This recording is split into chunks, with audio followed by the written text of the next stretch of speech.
lid on the stove, and thick waves of suds poured out of the dishwasher. A cat had climbed halfway up the inside of the screen door and was howling for escape.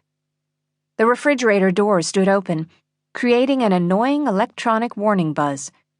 Meanwhile, cans of soda were slowly rolling out and hitting the floor. Now and then, one burst open and shot carbonated beverage across the walls. A cloud of black smoke was emanating from the toaster, and the smell of burning bread was in the air. "You see what I mean?" the man shouted above the din. "Where do I start?"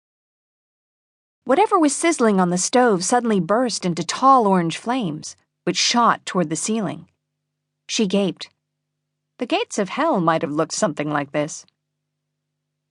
Sara took it all in and suppressed the scream of horror that wanted to push its way up her throat. This was no time to panic. She had to be cool, calm, collected. But she wasn't perfect. "Oh my goodness! What?" she cried, knowing there was going to be no answer until disaster had been headed off at the pass. "Are you crazy?" He spread out his hands and shook his head. "Help!" he said. She looked at him. He was actually waiting for her to tell him what to do. She gulped. He wasn't the type. She knew that instinctively. But here he was asking for assistance. From her. Help indeed. She pushed back the panic and tried to think clearly. Wait. She knew all these items intimately. The situations taken one at a time were all things she'd dealt with before. Darn it all, she can handle this. Suddenly she realized it was true. She could take command. Why not? He was obviously clueless. She grabbed his arm. "Okay," she shouted, in order to be heard above the din. "Turn off the dishwasher. I'll take care of the fire." He turned to look at it. The flames appeared fiery, leaping higher every minute. "You will?" he said doubtfully. She didn't waste any more time. The lid to the frying pan was lying on the floor.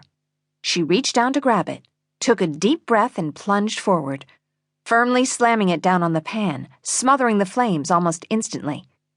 Quickly turning the knob for the gas, she doused its fuel, and then she took a deep breath of relief.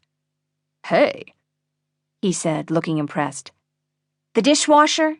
she reminded him, jerking her head in that direction. They were going to be swimming in suds in no time if he didn't stop the flow.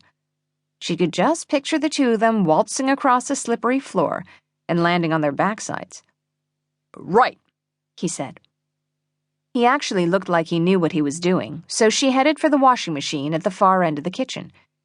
It was doing a spin cycle, but it was unbalanced and creating a terrible noise as it bounced around. Reaching out with a strange new confidence, she snapped off the juice. Like a crazed wind-up toy coming back to sanity, it began to wind down its banging cascade. "How do I turn this thing off?" he was calling to her as he peered at the knobs and buttons on the dishwasher. So she'd been wrong. He had no idea what he was doing. But wasn't that obvious by now? She strode over and slapped the off switch as she passed, never missing a beat, on her way to the refrigerator. There she caught the last two cans before they hit the floor, unended them, placed them on a shelf, and closed the door. The awful noise from the washing machine had stopped. The sizzle was dying down in the frying pan. The refrigerator alarm had faded away, and the suds were slowing down. She looked at the toaster. A black cloud still hovered over it, but nothing new was burning. At least he seemed to have unplugged it on his own, so that was taking care of itself by now. However, the smoke alarm it had probably triggered was shouting a warning over and over. "Evacuate! Evacuate!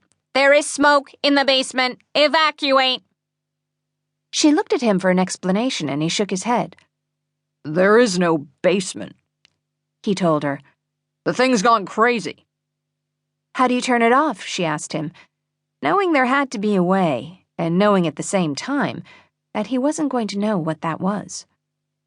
"You got me." She hesitated.